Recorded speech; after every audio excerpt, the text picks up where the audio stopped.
dar início à nossa mensagem de hoje, a palavra de hoje. Então, se você puder, abra sua Bíblia no livro de Isaías 37. Isaías 37. Isso, a Renata disse, assim seja, amém. Isso mesmo. Isaías, livro de Isaías, capítulo 37. Vamos a essa mensagem de hoje, né? Quando você era mais jovem, e você que é jovem, você era ou é cheio de planos, muitos projetos, muitos sonhos. Quando a gente é criança, e aí perguntam, né, o que você quer ser quando crescer? E cada um diz uma coisa. Quero ser bombeiro, quero ser médico, quero ser policial, quero ser veterinária. Por que não? Porque eu gosto dos bichinhos, né? E cada um constrói um sonho. E quando nós nos deparamos com a realidade da vida, e a realidade da vida é dura, viu? A vida não dá mole para ninguém. Para ninguém. Nem se a pessoa é de Deus. A pessoa fala, pô, eu sou de Deus, e acha que a vida vai dar mole para ela. Não, não vai. A vida não dá mole para ninguém. Na vida, aqui nesse mundo, que está escrito na Bíblia, que jaz no maligno, quer dizer, é um mundo que descansa nos pensamentos do diabo. É um mundo que descansa na vontade do diabo. Então, todas as pessoas que escolhem andar no caminho certo, para poder vencer honestamente, de forma idônea, mantendo os seus princípios cristãos, os seus valores, sem passar ninguém para trás, sem trair ninguém, obviamente que a construção do futuro para essas pessoas vai ser mais demorado. Vai demorar mais. Mas aí a gente tem que escolher se a gente quer ir mais rápido, ganhar rápido, mas também perder rápido, ou se a gente quer construir algo sólido e permanente. Porque nenhuma construção duradoura, ela é feita rápida. Toda construção que dura, ela leva tempo, ela tem que obedecer os parâmetros da engenharia, da arquitetura. Se não obedecer os parâmetros, as medidas, o tempo necessário, o material necessário, as ferramentas necessárias, essa construção, ela não vai durar. Ela vai rachar, ela vai cair. Um exemplo que eu vou te dar. Lembra quando Jesus contou aquela parábola da casa que foi levantada na areia e a casa que foi levantada na rocha?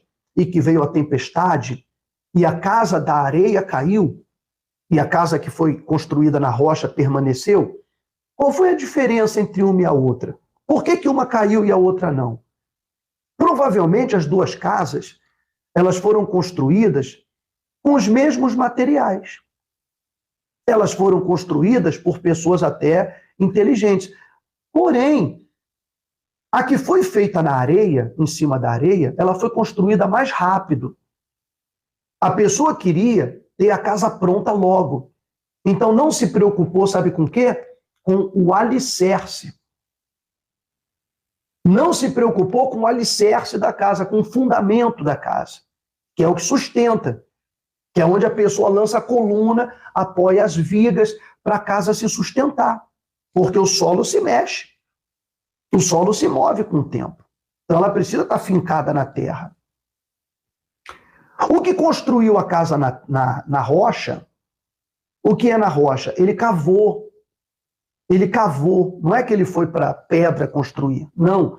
Simplesmente ele cavou até chegar num ponto sólido da terra e ali ele colocou a coluna. Ali ele colocou o alicerce. levantou e começou a construir a casa. Ele não fez direto em cima da terra. Demorou mais, só que depois da tempestade, aquela casa ficou firme. Ela não caiu. E assim também nós vemos a vida de muitas pessoas que querem tudo rápido, querem resultados rápidos para a vida sentimental, quer ter logo alguém do seu lado, né? A pessoa não quer ficar sozinha, então ela quer logo alguém, quer logo um companheiro, e nessa pressa ela escolhe os homens errados. Ela escolhe, quando eu digo homem errado, é o homem que não é para ela, que não combina com ela. Ou ele escolhe a mulher que não é para ele, que não combina com ele. E acaba construindo uma família. Quando eu falo de construção, é isso. A pessoa constrói uma relação, ela constrói uma família, ela tem filhos, mas ela não tem alicerce. Porque ela quis fazer tudo rápido. Então ela fez sobre os seus sentimentos, as suas paixões, as suas emoções, mas não sobre a palavra de Deus. Seguindo a direção de Deus. Porque ela pensou, não, mas se eu fizer tudo do jeito de Deus, vai demorar mais. Sim, demora um pouco mais, só que é permanente. Demora um pouco mais, o namoro cristão, ele demora mais. Ele demora mais. No entanto, quando o cristão realmente se casa, esse casamento vai ser duradouro. Porque lá no começo, ele construiu o alicerce em obediência à palavra de Deus. Não colocou a carroça na frente dos bois, não foi se entregando logo para o homem, ou não foi logo saindo, ou se entregando logo para a mulher. Não. Foi seguindo o rito, com paciência, conhecendo o seu parceiro, conhecendo a sua parceira, cada detalhe dessa pessoa, para decidir.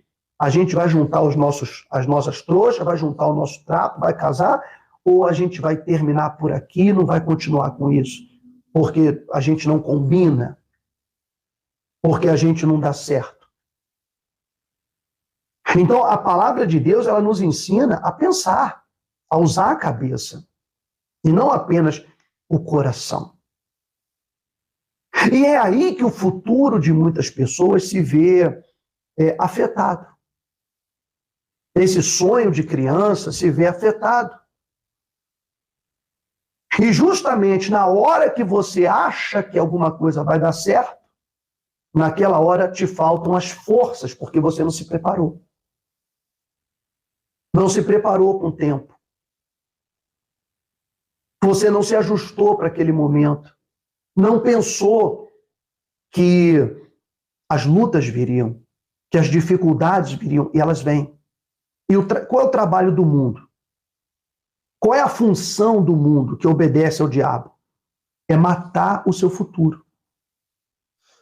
Matar o seu futuro, matar os teus sonhos já na sementinha. Fazer você desanimar dos teus sonhos já na sementinha. Fazer você desistir no começo. Então o mundo vai te atacar. O mundo ataca todos aqueles que têm sonhos. Sonhos promissores. Todas as pessoas que querem ser felizes, o mundo vai atacá-las. Então você tem que entender que para realizar sonhos, projetos, você não tem só que querer e desejar, você tem que se preparar, senão acontece o que eu vou ler aqui. Isaías 37, versículo 1, aqui fala que o Senaqueribe, o rei da Assíria, ele veio atacar Israel. Ele veio atacar Israel, o rei Ezequias. E o rei Ezequias mandou o seu escrivão, os seus servos, buscarem o profeta Isaías para pedir oração, pedir auxílio. E olha só o que ele diz. Está escrito assim, ó, tendo o rei Ezequias ouvido isso, quer dizer, as ameaças, rasgou as suas vestes, cobriu-se de pano de saco e entrou na casa do Senhor. Então enviou a Eliaquim, o mordomo, a Sebna, o escrivão, e aos anciãos dos sacerdotes, com vestes de pano de saco, quer dizer, em humilhação diante de Deus, com vestes de pano de saco, ao profeta Isaías, filho de Amós, os quais lhe dissessem: assim diz Ezequias. Quer dizer, o rei mandou falar isso para o senhor, profeta. Este dia é dia de angústia, de castigo e de opróbrio. Quer dizer, de vergonha. Porque filhos são chegados à hora de nascer, e não há força para dá-los à luz. Preste atenção nisso. Olha o que ele diz aqui, ó. Filhos são chegados à hora de nascer, e não há força para dá-los à luz. O que representa os filhos? O futuro. O futuro. Aquele futuro promissor, aquele futuro vitorioso, aquele futuro de conquistas, está pronto para chegar. Mas ele disse: não temos forças mais para lutar. Nossa força acabou. É isso que ele está falando. Quer dizer, a guerra se apresentou e a gente não se preparou o suficiente para ela. Não sabemos o que fazer. Filhos estão para nascer e a que dá a luz não tem força. É isso que acontece quando a gente desperdiça o nosso tempo, as nossas forças. Quando a gente coloca a nossa força, os nossos olhos, naquilo que não vale a pena. Quando desperdiçamos a nossa energia, às vezes com mágoa, ressentimentos, com ódio. Quando a gente desperdiça as nossas energias nos metendo em confusões que não são nossas. Às vezes a briga é de outro.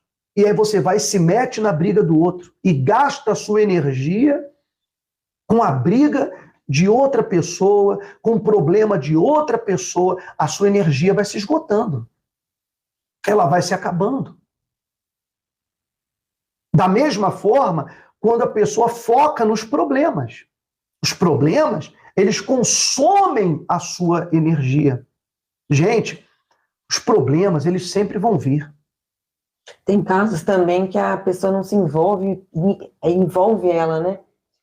A pessoa tá lá quietinha, a pessoa envolve, principalmente família, ou relação de amigos, né? Envolve a pessoa sem ela querer, né, também.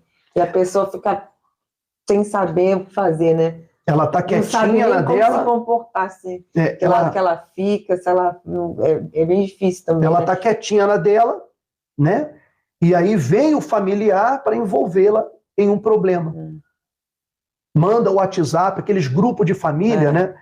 Começam a mandar o WhatsApp e começam a querer envolvê-la em um problema que não é dela. E como é sangue, ela fala, não, mas é meu sangue, é minha família, é meu parente. Ela vai e se mete numa coisa que não é para ela se meter. Emite opinião que não é para emitir, não é para dar opinião naquilo, porque não é problema dela.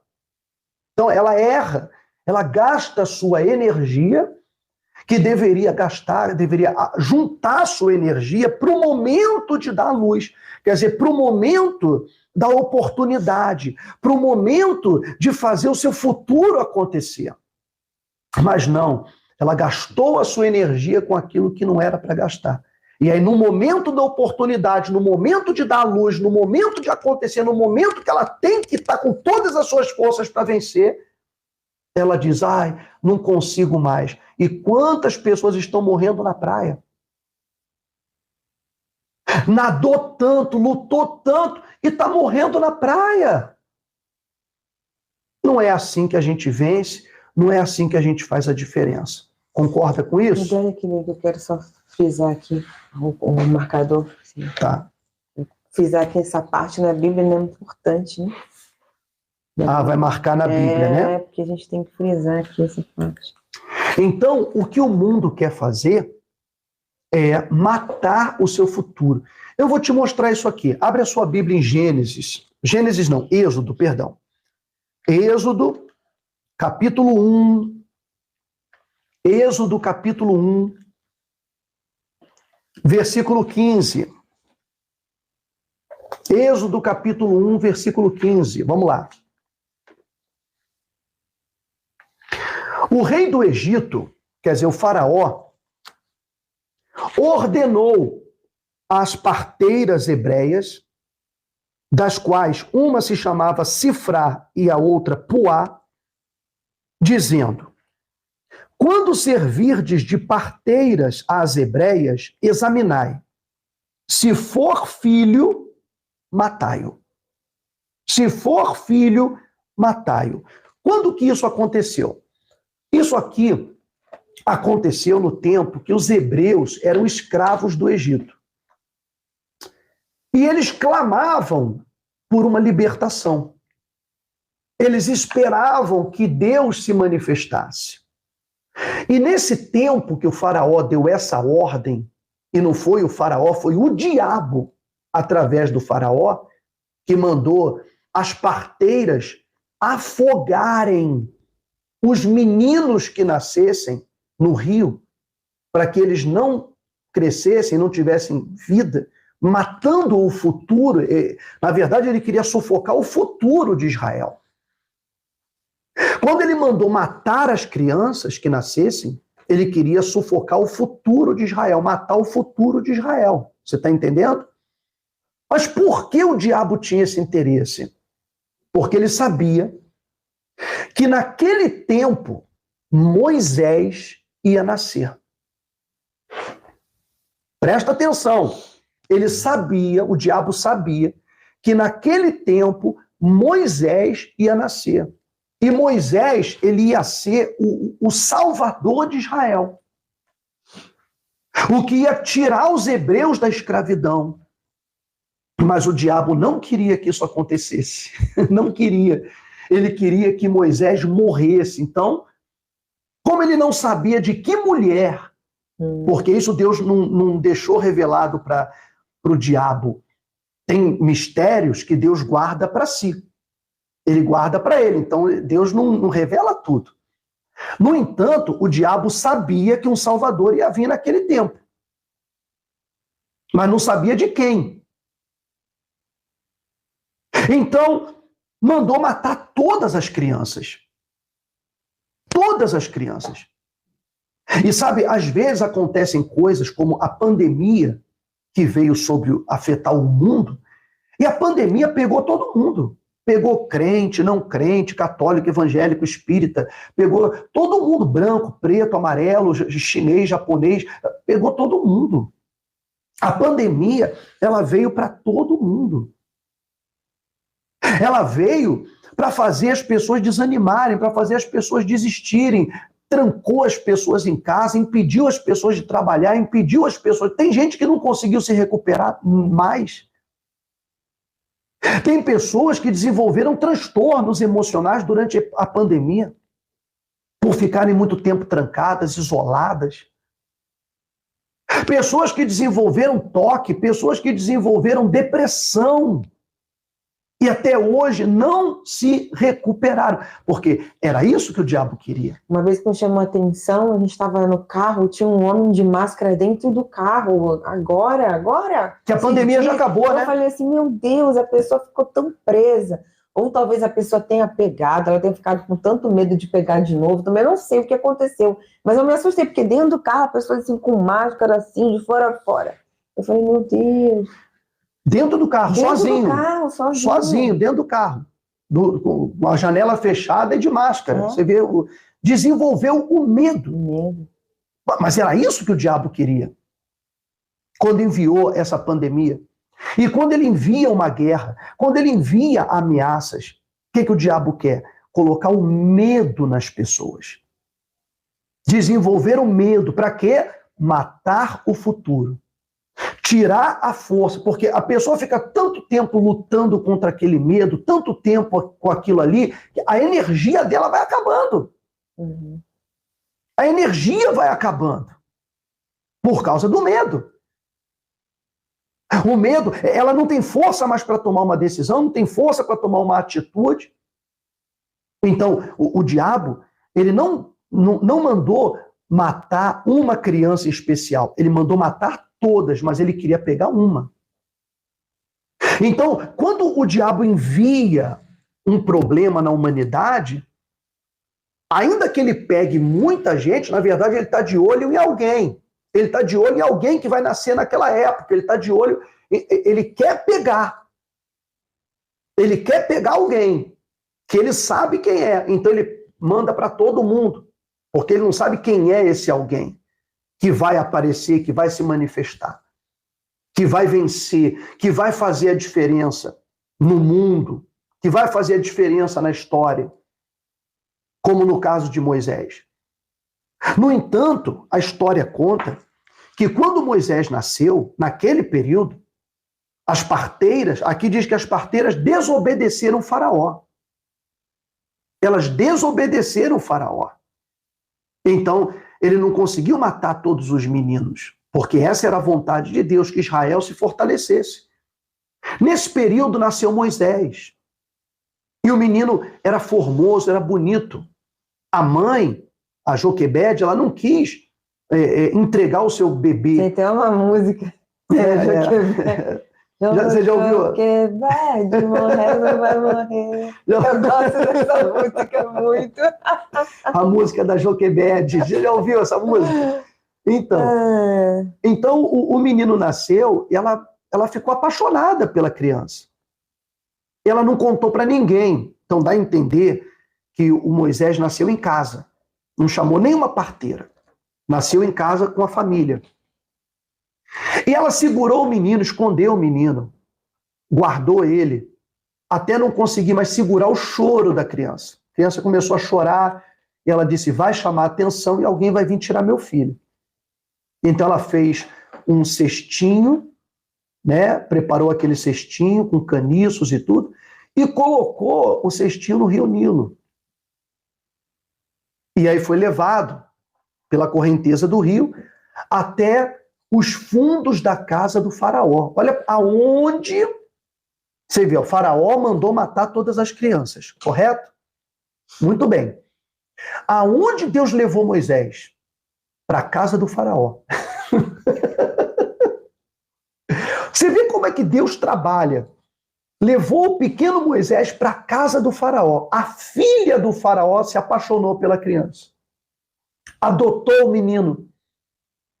E ele ficou protegido na casa do rei, onde ninguém podia fazer mal para ele. E a paciência que Deus teve, né, para esperar o tempo, né? Por isso que fala do tempo para Deus, né?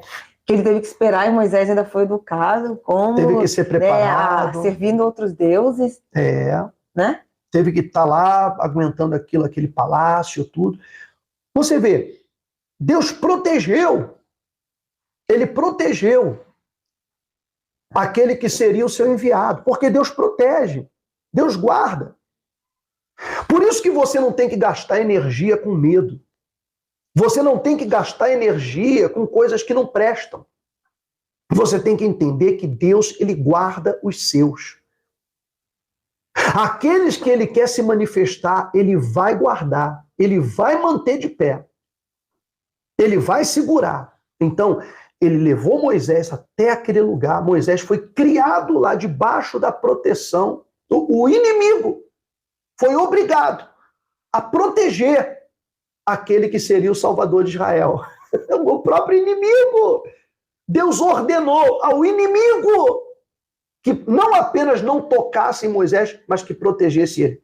Você vai proteger ele, porque ele é meu.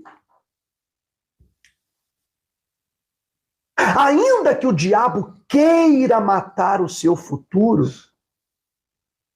se você continuar obedecendo a Deus, porque aqui Moisés viveu pelo seguinte, ó, diz assim, as parteiras, porém, temeram a Deus e não fizeram como lhes ordenara o rei do Egito. Quer dizer, o temor a Deus. Oi, Thalita, bom dia.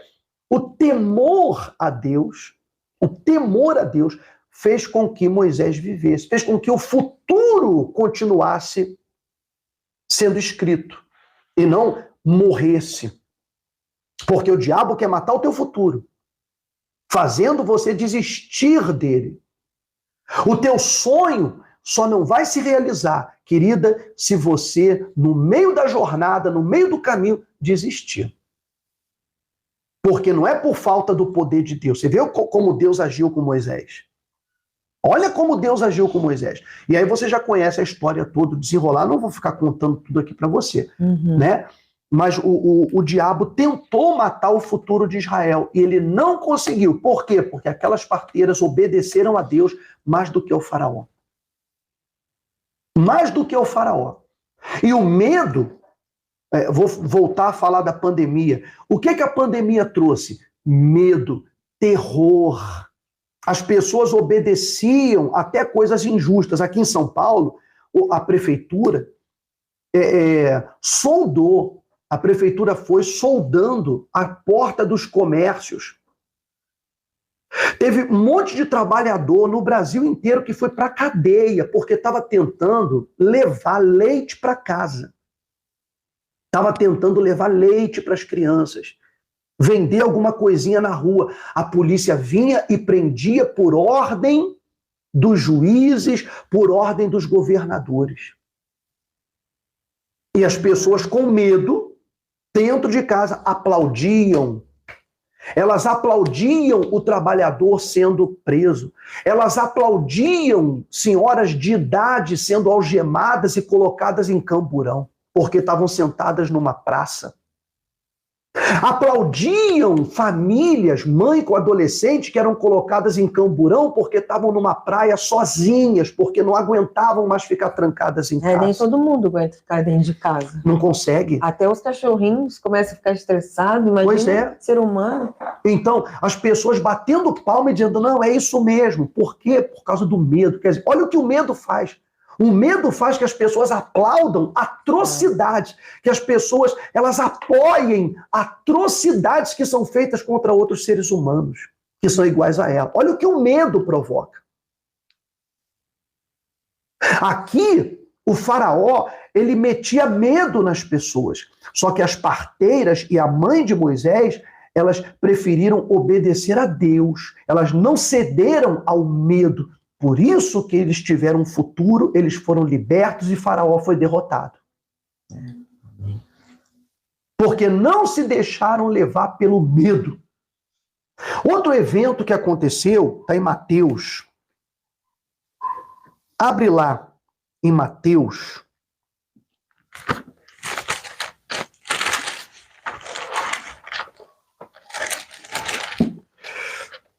Capítulo 2.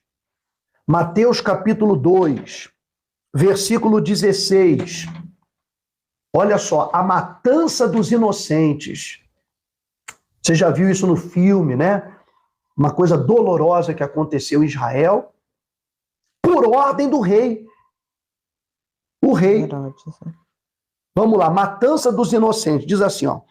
Vendo-se iludido pelos magos, os 3 magos, né, que foram até Herodes, vendo-se iludido pelos magos, enfureceu-se Herodes grandemente e mandou matar todos os meninos de Belém, de todos os seus arredores, de 2 anos para baixo, conforme o tempo do qual com precisão se informara dos magos. Quer dizer, os magos, eles passaram até o rei Herodes, acharam que o rei Herodes era um homem do bem, porque ele era rei de Israel. Eles pensaram que ele era um homem do bem. Ele era israelita também. E eles disseram para ele, olha, nós vimos a estrela do Salvador e viemos para adorá-lo. E Herodes se sentiu ameaçado, porque ele disse, espera aí, vai nascer uma criança que vai tomar o meu lugar, vai tomar o meu trono. Então ele disse para os magos, quando vocês forem lá e adorarem o menino, descobrirem onde ele está, quem é ele, então volta para cá e me diz onde ele está para eu também ir lá adorá-lo. Mas Herodes queria matar o menino. Você vê que a história, o tempo passou, anos se passaram, milênios se passaram, desde o tempo de Moisés, do faraó, e aqui a história se repete. O diabo, sabendo que um Salvador iria chegar para você e para mim, e o diabo disse: vamos matar a criança. Quer dizer, vamos impedir o futuro, vamos sufocar o futuro na semente. Vamos matar na semente. Tá entendendo? Então, ele mandou matar todos os inocentes, de 2 anos para baixo. Olha, imagina a quantidade, hoje é dia das mães, né? Imagina as mães chorando. E realmente isso aqui foi previsto por Jeremias, que no versículo 17 diz: cumpriu-se o que fora dito por intermédio do profeta Jeremias. Ouviu-se um clamor em Ramá, pranto, choro e grande lamento. Era Raquel, a mãe, chorando por seus filhos, inconsolável, porque não mais existem. Então, naquele tempo, o Herodes, o rei Herodes, mandou terminar com a vida de todos os meninos de 2 anos para baixo, porque ele se sentiu ameaçado pelo futuro. Pelo futuro. Você imagina o vizinho que não queria ter problema com a justiça, dizendo: ó, aqui do lado tem uma criança. Eu imagino isso. Porque se na pandemia as pessoas denunciavam seus vizinhos, sim, as pessoas denunciavam seus vizinhos para a polícia na casa do vizinho, por causa do medo. Não é que o que denunciava era mal, perverso, ruim. Não, ele tinha medo.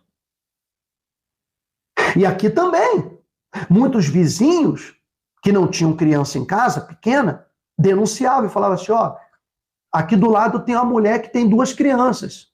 Tem um bebê e tem uma criança de 1 ano, ou de 2 anos. E aí vinham os soldados e passavam a espada nas crianças. Olha que terrível forma de tentar matar o futuro, de tentar impedir a salvação de acontecer. Mas nesse interim veio o anjo e disse para José. Você vê que o anjo não falava com Maria, falava com José. E o anjo disse: olha, pega a tua família e vai embora. Vai embora com a tua família para o Egito, some com a tua família daqui. Era Deus guardando a família. Você vê que com Moisés, Deus levou Moisés até onde? Até a casa do faraó. Aqui Jesus, a mesma coisa. Deus mandou o José levar Jesus para o Egito. Vai lá para o Egito. Vai lá que o menino vai ficar mais protegido lá. José deve ter pensado: pô, mas os egípcios são nossos inimigos. Que isso? Aí Deus falou: não, ele vai estar melhor lá do que aqui, entre os amigos. Entre os falsos amigos. Manda ele, leva o teu filho para lá. E ele foi e passou anos lá e só voltou depois que o perigo passou. Só depois que o perigo passou. Quer dizer, ele não se deixou levar pelo medo, mas ele ouviu a voz de Deus, a palavra de Deus. Obedeceu a palavra de Deus. Então, o medo que o mundo coloca em você, que tenta colocar em você, é para impedi-lo de obedecer a voz de Deus, a direção que Deus te dá. Porque então Deus vai dizer: vai nessa direção, faz isso. E a pessoa vai dizer: mas eu tenho medo. Então ali o diabo já conseguiu matar essa criança dentro dela. Conseguiu matar esse futuro dentro dela. E o diabo quer matar isso. Ele quer matar a tua fé. Ele quer matar a tua inocência. Ele quer matar a tua confiança. Ele quer matar a criança dentro de você. Lembre-se que o Senhor Jesus, ele disse assim: olha, se não se converteres e não se tornardes como uma criança, jamais entrareis no reino de Deus. Então o que o diabo quer? Matar essa criança que está dentro de você. É isso que ele quer. Você está entendendo? Ele quer acabar com esse sonho de criança, esse desejo de ser feliz, essa vontade de ser feliz. Ele quer fazer você gastar a sua energia com o que não presta. Para fazer com que você nade, você nada, luta, e quando, por fim, chega na praia, morre. Morre na praia. Mas uma coisa que a história nos ensina é que Deus sempre guarda os seus. E Ele também vai te guardar. Aqui, para a gente terminar, em Filipenses, capítulo 2, versículo 12, Filipenses 2:12, fala sobre o desenvolvimento da salvação, que esse é o propósito principal. Qual é o futuro mais promissor do cristão? Ser salvo. Não adianta ganhar o mundo inteiro e perder a eternidade, perder a salvação. Então, muita gente ela só quer ter riqueza, quer se dar bem aqui na terra. E se esquece que Jesus veio para nos salvar. Para nos salvar. Então, ele diz aqui, o apóstolo Paulo: assim, pois, amados meus, como sempre obedecestes, as parteiras no tempo de Moisés obedeceram a Deus. José e Maria, no tempo de Jesus, obedeceram a Deus. E por isso o futuro foi preservado, a salvação foi preservada. Porque tanto Moisés como Jesus, eles representavam a salvação. Moisés era a salvação de Israel, Jesus a salvação da humanidade. Está entendendo? Então ele fala: como sempre obedecestes, não só na minha presença, porém muito mais agora na minha ausência, desenvolvei a vossa salvação com temor e tremor. Que é desenvolver a sua salvação? É você gastar a sua energia aprendendo, lutando, desenvolvendo, crescendo em conhecimento, crescendo em fé, como diz a canção, rompendo em fé, para ver o sobrenatural. Então ele fala, desenvolver. Se você vai gastar a tua energia, não gasta com medo, não gasta com o problema dos outros. Não, gaste a sua energia crescendo, desenvolvendo a sua salvação, que esse é o teu futuro. Desenvolvei a vossa salvação com temor e tremor, porque Deus é quem efetua em vós tanto o querer como o realizar segundo a sua boa vontade. Então, você quer algo? Você quer ter um futuro abençoado? Você quer que seus filhos sejam felizes? Você quer ter uma vida próspera? Você quer a tua saúde? Quem foi que colocou esse querer em você? Foi Deus. É Deus que faz você querer ser feliz. Porque Ele te plantou nessa terra para isso, para ser feliz e não para sofrer. Então é Ele quem efetua em você o querer, como diz aqui, e também o realizar. Então não só o querer, mas o realizar os sonhos, o realizar o futuro, o realizar os projetos, vem de Deus. E a pessoa só alcança por meio da obediência. Ela só alcança obedecendo a Deus e não se deixando levar pelo medo do que pode acontecer, do que pode dar errado, porque, querida, Moisés tinha tudo para dar errado e deu certo. Jesus nasceu, tinha tudo para dar errado e deu super certo. Você também vai dar muito certo. Ainda que agora pareça que está dando errado. Você vai dar muito certo. Está entendendo? Posso ler um amém aqui agora? Posso ler um amém? Um glória? Quem pode dar um glória aí? Quem pode dar um amém aí agora? Vamos lá. Quem pode dar um amém? Isso aí, vamos lá. Isso, a Renata já deu o seu amém. Ainda que agora pareça que está dando muito errado, mas vai dar muito certo. Né, Thalita? Vai dar muito certo. Em nome de Jesus vai dar muito certo na sua vida, se você não desistir e não deixar o medo te controlar. Não deixa o medo, hein, dona Edinalva?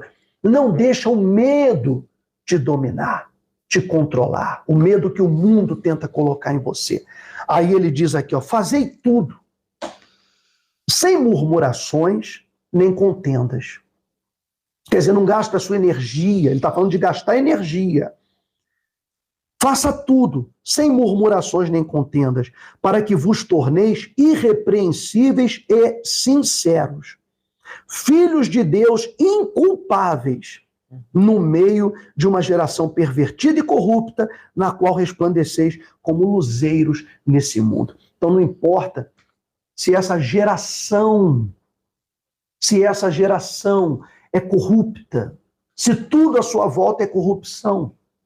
Não gaste a sua energia com o que não presta. Não gaste a sua energia com raiva. Não gaste a sua energia com murmurações. Não. Gaste a sua energia obedecendo a Deus. Tá vendo? É isso aí que eu estou falando, Renata. Esse medo. Esse medo de morrer, de acontecer alguma coisa. Esse medo, você percebe que ele está gastando a tua energia. Porque a luta que você tem com esse medo gasta a tua energia. Você está sempre cansado. Como muitas pessoas estão sempre cansadas. Sempre cansadas. Acordam cansadas, passa o dia cansada, está sempre cansada de tudo, cansada fisicamente, emocionalmente, cansada. Porque está o tempo todo lutando contra esse medo, o tempo todo ali com esse medo. É muito estressante isso. É muito difícil. Então, gaste a sua energia desenvolvendo a sua fé.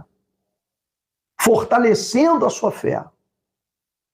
Como eu falei lá no comecinho, quem pegou o bonde andando, depois você vê o culto lá no começo, quando eu falei sobre a casa construída sobre a rocha. Demora mais, só que essa casa permanece. Essa família construída sobre a palavra de Deus permanece. Esse casamento construído em obediência à palavra de Deus permanece. Pode vir a crise, pode vir as lutas, pode vir os inimigos, as dificuldades, a inveja. Vai vencer. Esse casamento vai prevalecer. Olha quantos casamentos se desfizeram na pandemia. Faz uma pesquisa no Google. Faz uma pesquisa. O número de divórcios aumentou exponencialmente durante a pandemia. Por quê? Casa construída sobre areia. Casamento construído sobre apenas paixão, sentimento, mas não tem solidez. Não tem solidez, não foi construído algo sólido. Então, os problemas conseguiram sufocar aquele sentimento, conseguiram sufocar aquele amor. Mas quando o relacionamento, tudo tem como base a fé que te faz obedecer à palavra de Deus, te faz crer que aquele problema não vai te destruir, aquele problema não vai acabar com você, aquele problema não vai te matar. Isso é a fé. É a certeza de que esse problema veio, mas ele vai embora e você vai permanecer de pé. E aí você continua fiel, continua obedecendo a Deus, continua acompanhando as nossas orações, os nossos cultos online, sendo fiel dizimista, ofertante, porque aí você manifesta a sua gratidão. Porque como é que você manifesta a sua gratidão a Deus? De que forma? Simplesmente dizendo obrigado, Senhor, obrigado, agradecido, agradecida. Não. Você tem que manifestar a sua gratidão a Deus por estar de pé, por estar viva, por estar recebendo essa palavra, por estar recebendo essa mensagem. Por Deus estar falando com você, querida. Então você manifesta a sua gratidão ofertando, dizimando, para dar condições à obra de Deus de levar essa palavra a outras pessoas, para ajudar a outros. Então, não murmure, creia, seja grato, seja grata, pratique a gratidão, porque a gratidão, ela abre portas. Amém? Amém? Vamos falar com Deus então agora? Pastor André vai fazer essa oração por você que está cansada, esgotado. Você tem todos os motivos, você tem todas as razões para estar assim, para se sentir assim. Eu sei. Você tem todas as razões. Eu não recrimino você por estar se sentindo do jeito que você se sente. Não te recrimino. É difícil mesmo, é duro, é doloroso. É doloroso. Mas a gente veio aqui para te animar, para te mostrar que você pode, que você vai vencer, que nada vai te destruir, nada vai te derrubar, nada.